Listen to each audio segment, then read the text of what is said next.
In this interview, I'll be speaking with Robert Bingham, who is an experiencer who is able to call for UFOs and have them appear. He's demonstrated to people and the media that this UFO phenomenon is real, and he's been teaching people how to ask for and get their own sightings over many years. His YouTube channel is spans about 7 years and has over 200 videos, lots of footage. That's one of the advantages of daytime sightings, is that it's very easy, a lot easier to get footage than it is to get footage at night. So go and check that out. Here's the link. If you do a YouTube search, it's UFO Robert Bingham. Robert had a near-death experience, and that's one of the factors here in terms of how he came to this ability. After the experience, he was seeing UFOs everywhere as well. He developed new, unusual sensory abilities and had many supernatural experiences. But that doesn't mean that you have to go out and get an NDE before you're able to see your own UFO sighting. Robert has simple instructions on his YouTube channel sharing how he what his method is, and there's a link for that if you want to watch that video. We'll also share the instructions at the end of our video here as well. Summoning is a unique term that is part of the daytime UFO scene. It originated when Robert told the media that he was going to quote-unquote summon the angels, and Robert comes to this from a very God-centered lens, which is really beautiful. Ever since then, the media called him the summoner, and it just has kind of stuck and has become part of the vernacular of people who go out and ask for sightings during the daytime. But essentially, it's like CE5 or HICE or making contact, whatever you want to call it. It is asking for communication and then receiving confirmation with some kind of sighting or experience. If you want to learn more about Robert and his life, he's writing a book, so if you want to keep in the loop on when that's going to be released, then you can hop on his YouTube channel and or go to his website to check it out. So what do daytime UFOs look like? Here on Robert's YouTube channel, you can see some examples of what you might see during the day. Now, some of these might look like balloons to you, but don't jump to conclusions too quickly on those ones. I believe that those are low-key sightings. I think that the beings that are creating these displays are purposefully being understated to stay on the down low. If you can stay open-minded and can appreciate a subtle sighting like an alleged balloon, you'll get to a place where you can have astounding and undeniable communications like this footage from Robert. You can click on the link at the top right to see them in full on his channel, or go to the links in the description. Robert is based out of LA, and I was really lucky to meet with him when I was down there on a trip. And in this interview, he answers my 3 questions for new UFO seekers, as well as gives a lot of good information and great stories. Well, thank you so much, Robert, for doing this interview with me. Oh, you're very welcome. I was looking forward to it, and I feel very good about it. Wonderful. Okay, so my first question is, for people that are just starting out with human-initiated ET contact, what would be your advice for them? My advice would be, is all their preconceptions of and notions that it's silly or it's crazy and all that, inside they know that it's real, and so they don't have to feel that they don't have to feel bad about doing what they're doing, because it's becoming more acceptable in the mainstream public. And so my advice would be to go to my YouTube channel, which is UFO Robert Bingham on YouTube, and go to the video lineup and look for how to summon techniques video, and follow the 3 rules. The 3 rules are basically have a clean heart and good intentions, and not be looking for power to use in a bad way, because we're all trying to better the planet. And so, and once you get contact with them, you might think that they're not able to read your mind and your heart, but they are. So you can't fool them. So if you want a true relationship, you just have to be honest and good intentions, and then you'll grow. It's not going to happen overnight. And it's like a seedling, like a little seed of a little tree coming up. And over years and years, or over time period, you get bigger, and your ability to become much more great.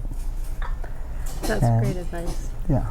So my second question for you would be, now this is kind of a different question for you because you are an experiencer. Mm-hmm. So your average experience may be different from somebody who's just starting out or who is interested in contact. I can explain that. Yeah. Short. When you make contact with them, they're not going to give you too much. I mean, they have to. You have to kind of grow with it, because if they give you a lot, it's like you can't overwater a seedling, you know. And so if you do, you'll kill the seedling. So they're only going to give you so much at a time, so you can absorb it slowly, and your mind will expand, and you will mature in this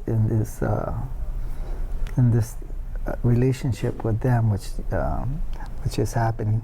And so then after years, you'll be able to see things that are so great, and you won't be traumatized by it, or you won't blow a fuse, because it can really psychologically, I think, damage you. But they don't want that. They just want to bring you up slowly. Mm-hmm. So you can't expect a lot, like time travel or things like that, right away. Yeah, or a ship coming down and a ship, a giant ship. I mean, a ship bigger than the buildings downtown. Yeah. Miles long. Yeah, that you can't really expect that, because you have to grow into this, and they know the right time to show you. So that's what I'm saying, is that don't over expect too much. You got to be slowly. A lot of people want to get from point A to point B, instant gratification, but you have to work for it. Like anything else, you have to work for it. It doesn't happen overnight. Yeah. Yeah. Okay. And can you tell us a little bit about your story, why you're doing this, how you came to this, what got you interested? Okay. Well, I looked at my brothers and sisters. A lot of them have gifts. A lot of my family are artists, and I didn't seem to have that, or musicians or singers or whatever. And I did tell God, I said, hey, look at God, I know you gave all these gifts to them. What about me? But so this came to me, and it's not exactly like something that people accept. So he gave me I can't, God's going to say, well, you can't say I didn't give you anything. And, and it's a quest. I asked for something that I can change the world for the better. Because, I was caught up in that negative lifestyle. And I pulled away from that, and on the quest to make the world a better place, and to give people the truth, why they're here and how we're going to save the human race. Because if we don't do this, we can't leave it to the people who are running it, because they have a whole different mindset and agenda. And so we're going to win this war. It's like a war, a spiritual war. We're going to win it, and that's what's happening right now. It's a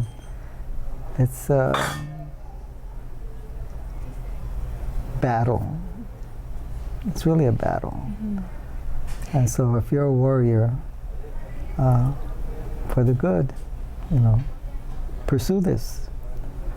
Or you can always say, I don't want nothing to do with it. And then when they ask you, why didn't you want nothing to do with it, you can always say, I didn't know.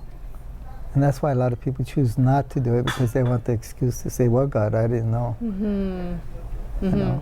But because, in a way, I felt like that. Why is this being passed to me?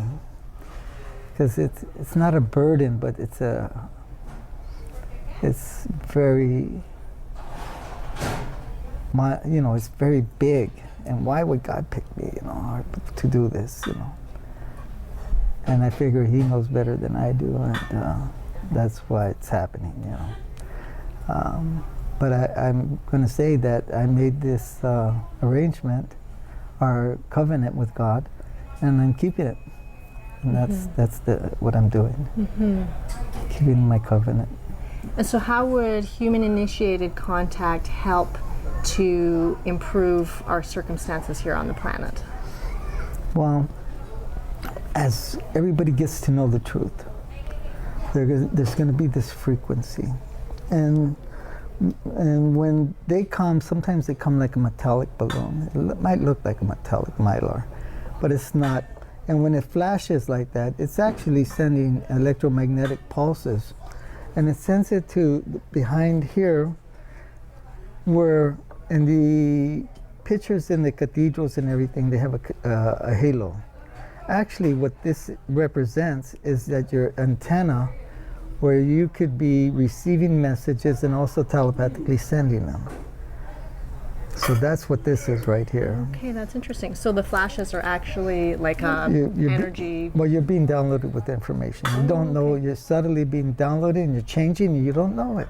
Oh wow, that's fascinating. So not only are you becoming aware of the truth cognitively, but you're truly stepping up in terms of your frequency or your vibration. You're all-knowing, which I call the all-knowing. Okay. And so you're being transformed. And so as more and more people on the planet become more and more transformed and the numbers become greater and they realize the power that they have within, when planet Nibiru comes around and the gravitational pull that will rock this world and destroy almost all life on the surface of the earth, we are going to stop it. We're going to stop the damage because of all our energy and frequencies. We're going to shield it from that. And that's what this whole quest is about. Right. The main quest, yeah.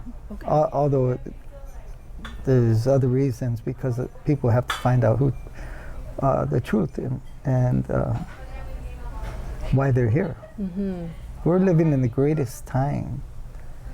All the people throughout history wish they were at this period of time, this moment. It's like an obelisk. The obelisk comes from the bottom big base and it comes up to a tip. We're up here. We're right here at the tip, mankind. And what's going to happen is just reverse the obelisk and it's going to be going out like this to space. Oh, wow. Okay. Yeah, that's what it is. That's a beautiful metaphor. Okay. It is. That's the truth. Yeah. And so, we're living in a great, great time. So for people that are maybe sitting on the fence or unsure about how to access their own gnosis or their own all-knowingness, how do you discern that your all-knowingness is, or your access to that information is true versus like somebody making it up in their own head? Well, I give everything free. I do public events free. So there's not actually an agenda for me to get fame or money, but just to spread the truth. Another thing, a lot of people might say, oh, you're summoning demons, or you're conjuring demons, or fallen angels. Well, the way I separate that is when I'm doing my events, or when I'm privately summoning somewhere else or whatever, the animals pick up the frequency and they're all good with it. You should see the birds, the falcons come around, the hummingbirds come around, everything comes around. Why? Because they pick up the great vibes, the energy that's there. And that's how you discern that you're dealing with something benevolent. I don't think they would do that if it was malevolent. Yep. I'm pretty sure they won't. So it's called discernment. I discern. You have to discern for yourself that if it's good and it's for you, then pursue it. And if you feel that, if you discern that it's evil, and not go by just the programming you have from, church or the religions, all that, You got to be kind of separate yourself and kind of look at things and not take everything literally until you experience it and understand it for yourself. Because I've had a lot of people come to my events that were staunch debunkers. They wanted to make me improve that I was some type of charlatan, I guess would be the proper word, or some guy out there hoaxing and doing black magic or whatever. And after they experienced what I've had to show them, then they realized it wasn't magic. And that, they wanted more of that. Yeah, and that's really the ultimate confirmation, isn't it? Is to see something with multiple eyewitnesses that just cannot be explained any other way. Exactly. So it sounds like you're saying that for people that are not sure how to trust their own discernment, that is also something that they just need to develop in themselves? Yes. A lot of people aren't focused, unfortunately, because they're bombarded by music, media, radio, all these frequencies that are in the air.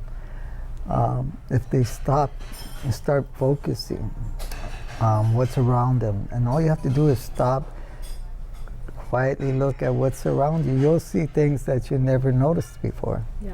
If you don't, and you're thinking about yesterday or tomorrow or next week or whatever, and you're not living in the moment, you'll miss all that. Okay, that's really great advice, just to live in the moment. Live in the moment, yes. And about the animals, that's fascinating, because that's something that has happened to us on our outings that I've never connected. But yeah, lots and lots and lots of bugs, or lots and lots and lots of birds, just converging. I'll share a story with you. I work in the movie industry, and my job is watching equipment cables and stuff, and they're long hours. And so one day I was at this park called I think it was not Holiday, it was what's that park on Los Feliz? Ferndale Park. It's called Ferndale, and it has a stream coming down from the hills.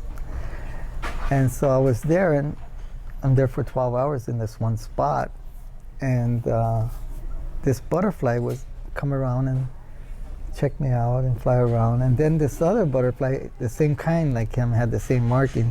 He would chase it away, and they'd fly up in the air like that, and the other one would take off, and he'd come back to his territory. And then he would do this over and over, so I called him Tiger. So later on in the day, I said, Tiger, I want you to land on my finger, because he kept coming around me. And he landed right here. Oh, wow. He landed there, and so I was petting him and talking how brave he is to let me pet him and to be there, and how beautiful he was. So he jumped from there, and he jumped on top of right here, right there. And he started fluttering. Oh my goodness. And then he took off. Wow. And I wish I could have filmed it. Yeah. But anyway, so the next day I sat there and I waited for him, and he came out about 11 o'clock. I don't know why. I guess it's the time they come out. And he was flying around, and I said, Tiger, now look it. I don't want you landing right here. I want you landing right here on my finger. And he landed right there, and I felt his grip with his pretty powerful little grip, and I started petting him and talking to him. And at that moment, I realized how intelligent they are. How even if they're so small, they're so intelligent. So that's everything. It's beautiful. Wow. That is beautiful, amazing. And it really happened. So those are it gives you a different perspective. You might think that bug doesn't know, or that thing doesn't know, but they actually do know. They're connected. Yeah, they're connected. And I think it's all connections, with your telepathic communication, and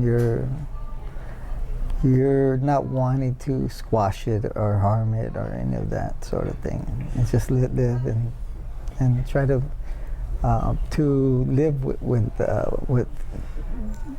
the community, of everything, living things. And that's a true story. Yeah, It's very a cool. very true story. That's good. Yeah.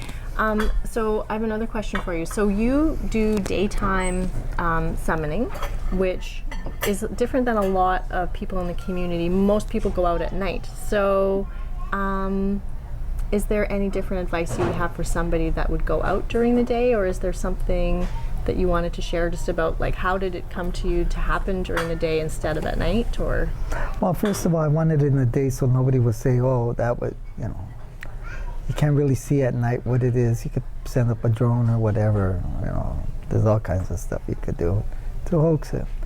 So I did in the day in downtown LA, and had the media there over and over, and to prove that, yeah, they do exist.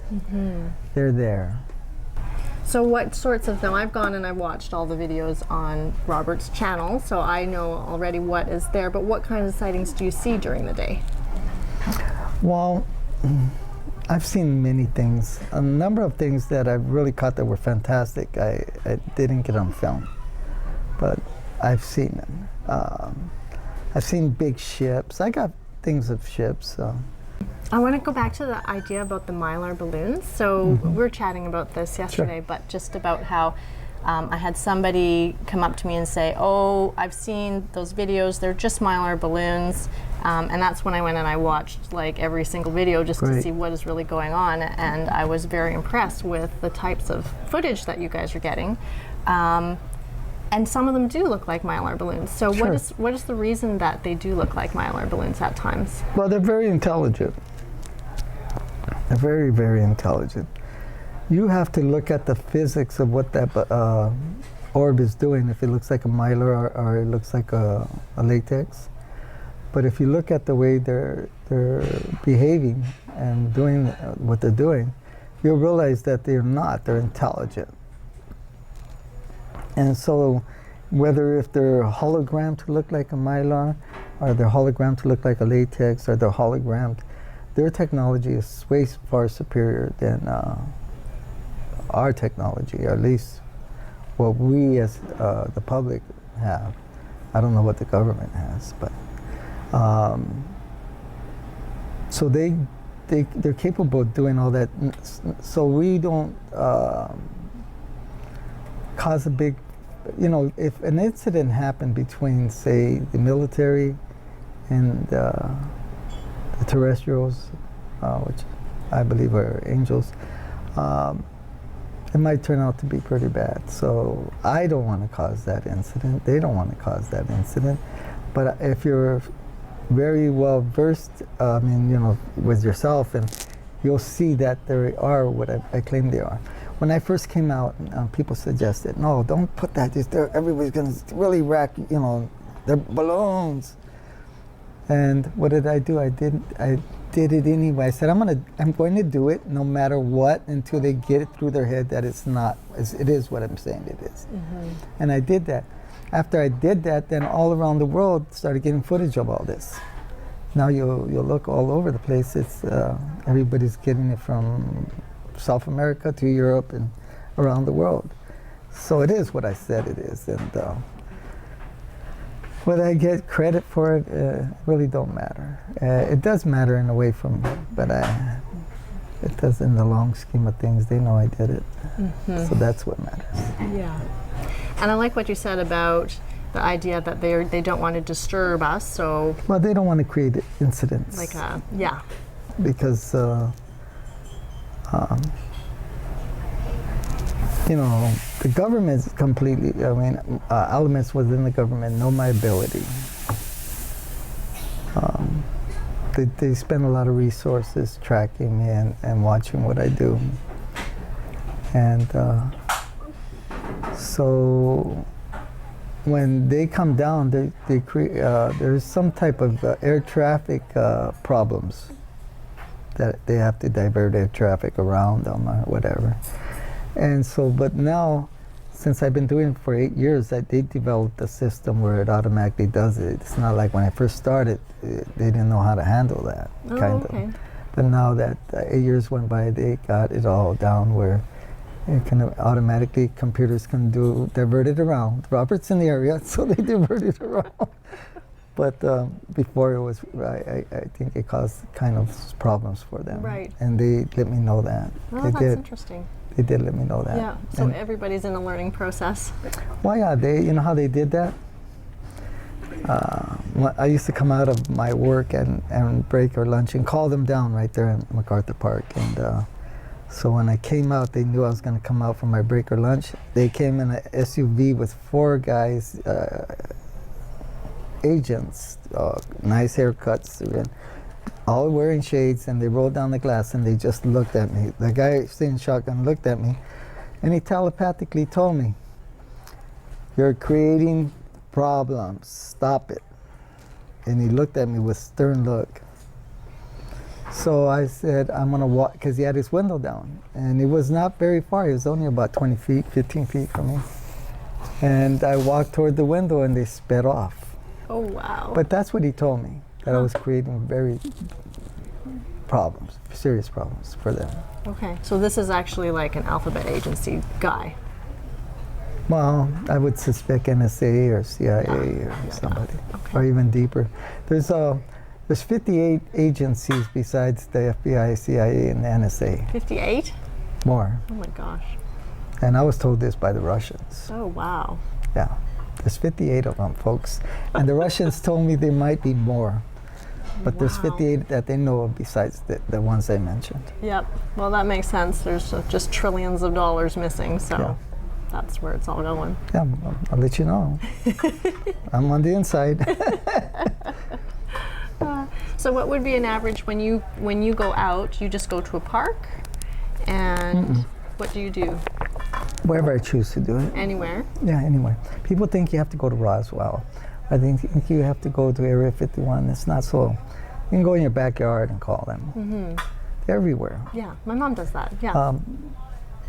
No, can I mention? You think I can mention somebody out there in the YouTube world, or it would be bad to mention him? We could delete it if it's bad. Okay, his name is. He has some truths about cloning, and but there's some things that he says that I totally don't. So I think he's one of these disinformation people that put out a little truth, and then they put out a lot of smoke and mirrors. He says that they're not interdimensional, and that's not true. They are interdimensional. Don't you believe that? They're not interdimensional. They are interdimensional.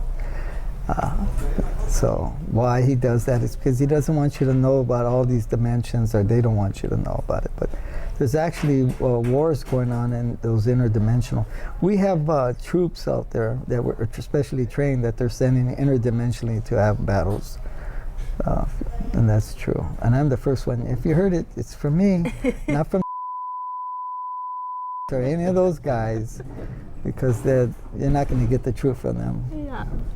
So, yeah, there is interdimensional. And he says a few other things that are totally not right. Yeah. That's interesting that he would be trying to say that. I mean, even back in the day, Joseph Hynek, who was hired to debunk UFOs by the alphabet agencies themselves, he came out later and said there's sufficient evidence to prove that interdimensional extraterrestrials exist. They do. I've seen it. Yeah. I've been personally privileged to see many, many things. I've been privileged to time travel, too. A lot of people think you have to go to some Stargate or something. No, I was time travel just like that where I was at. Really? Yeah. Wow. My body, my physical body was there. But was it like an astral travel? It was like an astral travel, but it was just like being there with your body and everything.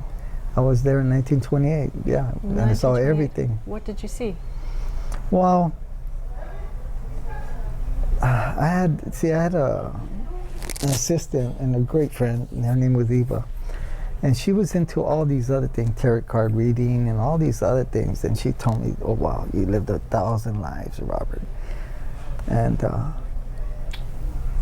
then I thought I did, but one day I just wanted to rock her boat, and I said, "Eva, I'm a realist, and I don't believe in the past lives." And it kind of hurt her, and I realized I hurt her, kind of emotionally. So I felt bad. I said, "Hey, you know what, Eva? I'm sorry I said that. But I'll have an open mind because, nobody believes in, and a lot of people don't believe what I say out there.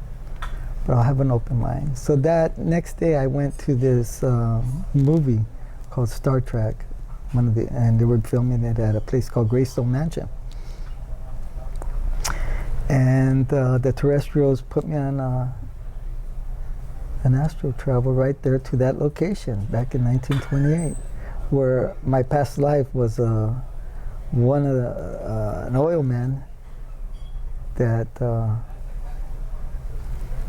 was responsible for creating the oil monster it is today. Oh, whoa. That's interesting. Yeah. So I'm here to also to make amends for creating this oil monster, and to kind of put an end to this, but in a way that it doesn't disrupt a lot of things.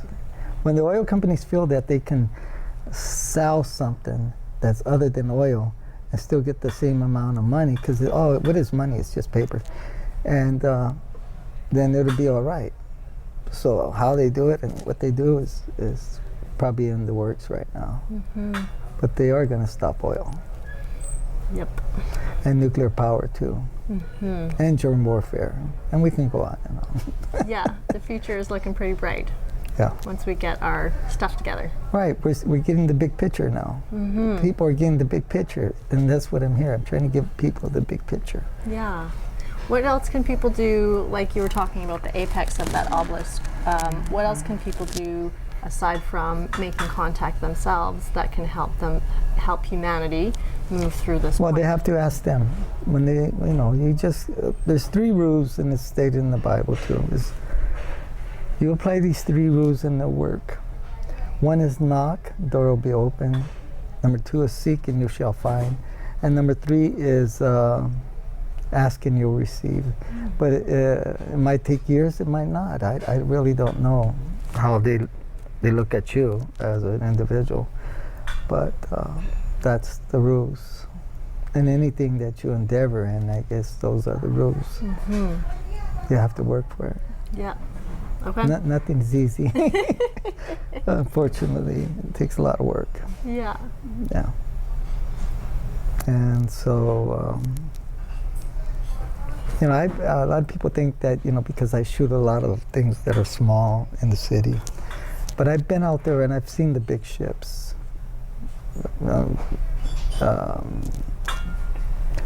Just for some reason I haven't had the right equipment, because I've seen them at night. Big ships.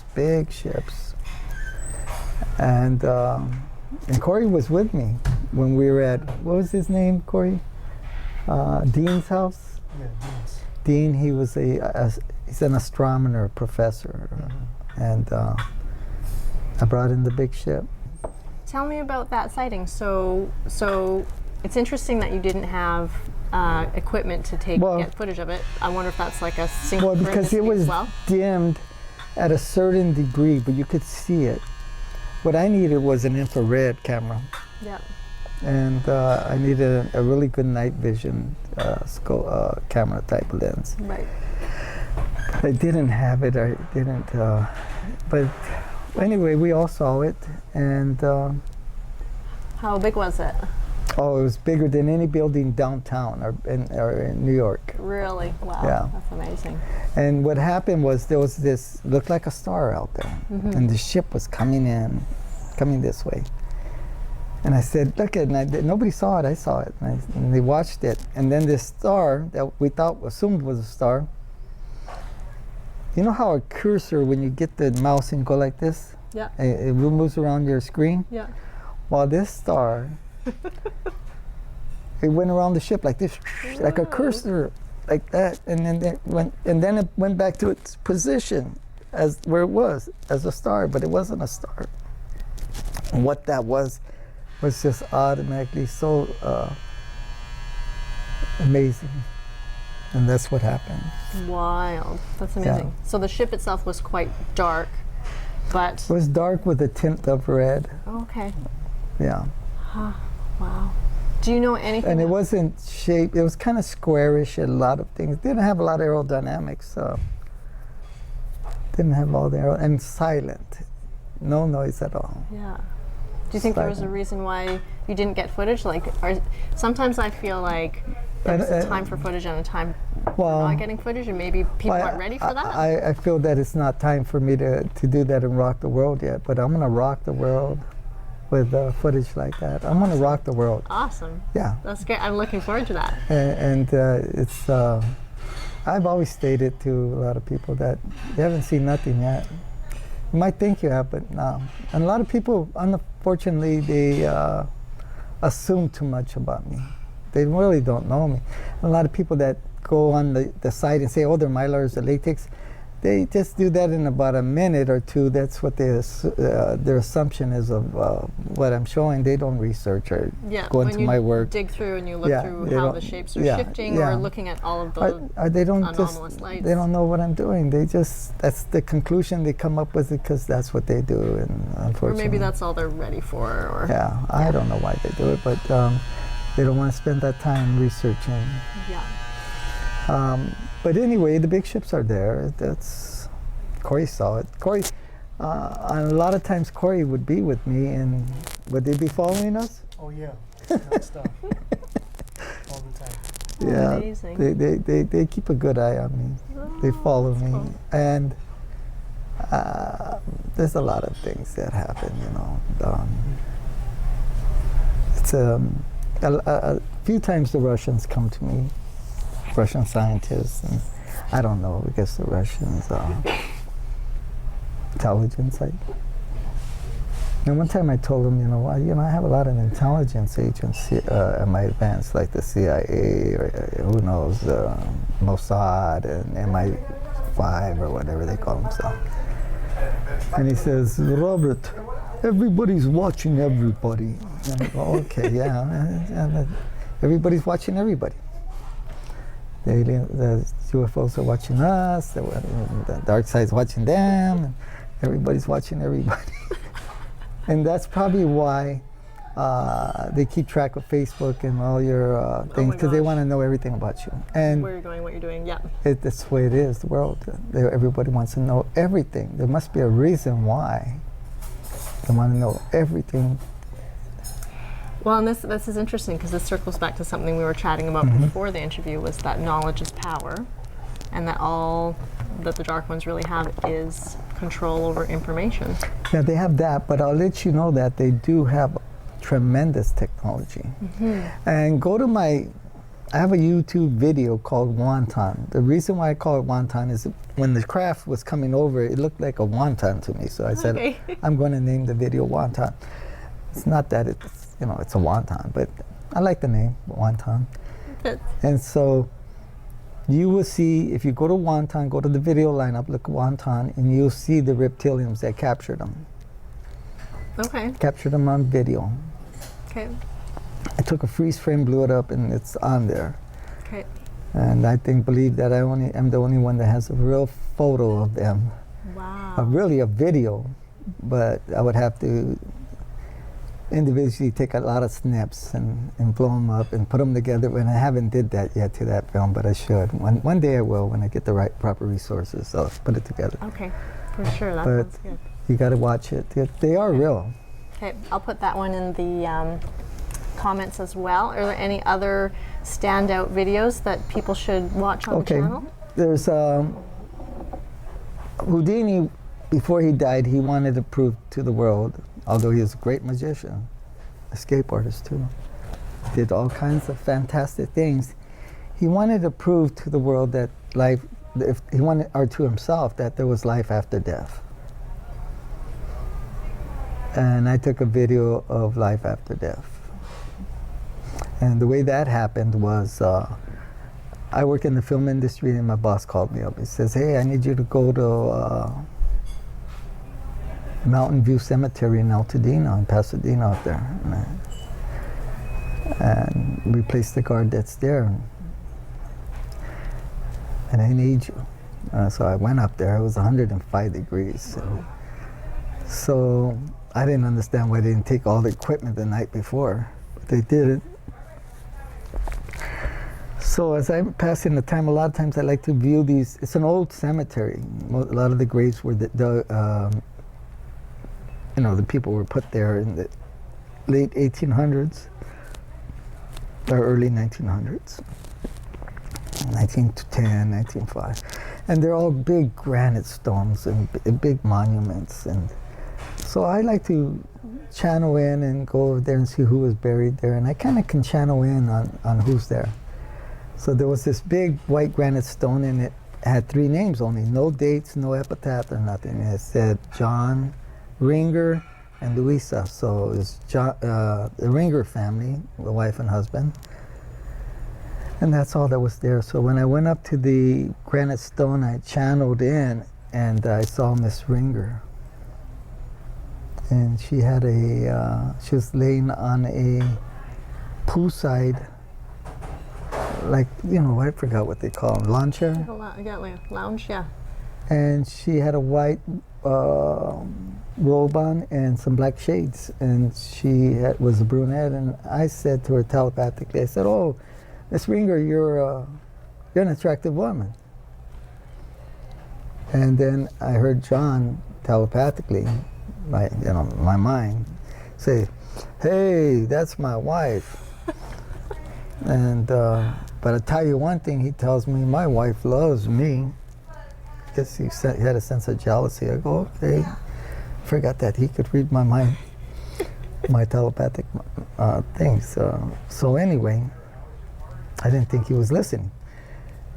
And so she said, "Yeah, John, I love you, John." And I loved, John had said, "And she loves the way I dance." And she said, "Yeah, John, I love you, and I love the way you dance, John." And so we had a little other, I just don't remember what we talked about, and it was getting so hot, and I said, "I gotta go, and maybe one day I'll come back and I'll talk to you again." And I went to my small BMW sedan, had a sunroof, and I parked in the shade, and I put the sunroof back, and they came in a plasma energy, and it was daytime. Oh, really? Yeah, and they did the tango dance for me, and I filmed it. Yeah, they did the tango dance. Oh my gosh. And I got it on video. If you look at my video lineup, it's called Tango. It is called Tango. Okay. But the editing isn't so good as the story I just told you, but because I have elements trying to suppress my work. Right. And I'm not an editor. But yeah, they did the tango dance. So I proved right there that what Houdini was after, I got it right there on tape. Wow, very cool. Isn't that cool? That's amazing. It is Well, amazing. I can't wait to watch that. Yeah. And so I have other videos, great videos and stuff like that, but you know. What's that? Oh, I just forgot that I can't interrupt. So you can keep talking. Okay, thanks. There's another video that people should watch. It's called Abracadabra. And the ship, I was working at Culver City Studios, and I work with a guy named John. They call him Johnny Effects, because he's a special effects guy, the head #1 on a show. The show was called The Last Ship. And he used to come by and he heard about my work, and he would make remarks like if I was, like I was off my mind, So one day I was filming, I got a ship, and it was bigger than a helicopter, and Guys, are we all good here? Yes, can I get a little more? Yeah. Do we need anything else? We will right now when we finish this. You're there. Perfect. Thanks. So I would take, those kind of dumb comments at me, poking at me, say, "Oh yeah, well, you don't know." But anyway, I was filming this one, and it was bigger than a helicopter. And he came by and he says, "Oh, what are you filming, Robert?" And I didn't want to get my mind off of that, but I said, "Oh yeah," and I started talking to him. It's on the video called Abracadabra. And I stood there, and try to hold a video camera for longer than 7 minutes is very difficult. Yeah, no kidding. And trying to stabilize it and all that. So I did. I hung in there, and I caught it transformation, just like the movie Transformers. Yeah. It went bam, bam, bam, Oh my gosh. just like that. Wow. And people thought it was a mylar. I mean, people, when it comes in, it looks like a mylar, but man, when it does what it does, I had scientists just fall out of their seat when they seen that. Just literally fall out. They fall out of their seat. Oh my goodness. Yeah, Wow. and it's true. It's you saw Tango, huh? I mean Abracadabra. So go to those lineups and look Okay. at that. That should show you that they're real. Okay. And, I'll and put those in the comments technology later. is tremendous out there, and there's so much out there. You know, I can go on and on with stories, but my book is going to come out. Yeah, so you're going to write a book It's started written? already. No, Okay. it's not written. in the middle.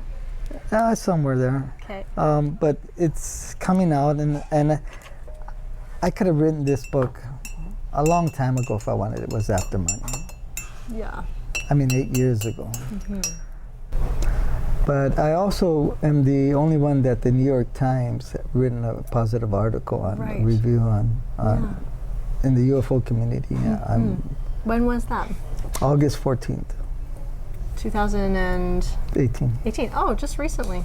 Huh. Yeah. There's lots of stuff coming out in the mainstream recently. Right. That's good. And you'll notice that she interviews all these other people, and those are the people that I'm trying to separate myself from. How they got in there and all that is beyond me, but that's what they do. So I have to draw a line, and it's crazy. I'm glad to do this interview because it's only me, folks. Oh, well, I'm very glad that you agreed to do the interview. Was there any last things that you wanted to share, or? Yeah, I guess there is.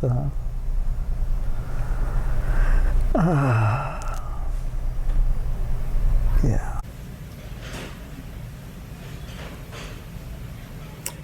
Yeah, there's a last thing.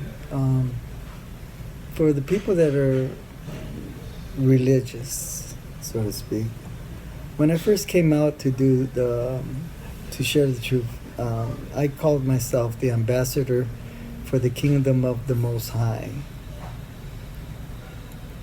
But when I did my first event, I had said, now I'm going to summon the angels, which I believe that all these things are.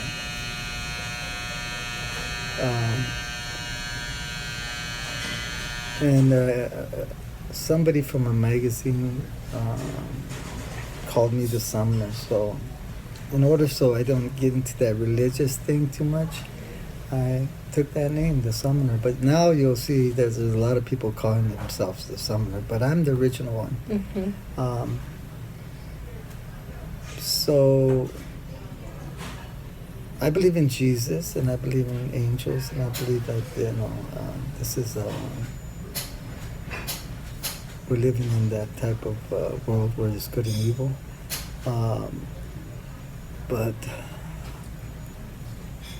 where am I going with this? So, yeah, for the religious fanatics, I don't want to bomb them, but the ones that really say I'm bringing demons, they're the ones that start this, start insulting me with that. Anyway, just want you to know inside that that was my original title, was the ambassador for the kingdom of the Most High. And so you'll get a better look at who I am, what I am. So anyway, that's it. Sounds good. Thank you so much, Robert, for being with me. Thank you so much. Okay. Yes. Thank you, folks. Bye. Okay. Here are Robert's instructions for UFO summoning, which you can also find in his video, which is on the bottom right. Just click on that video preview box thingy. It's really that simple. Notice in these instructions that what you believe is irrelevant to the process. Just keep an open mind, and as long as you are coming at this from a place of high frequency, you'll have your own human-initiated UFO sighting in no time.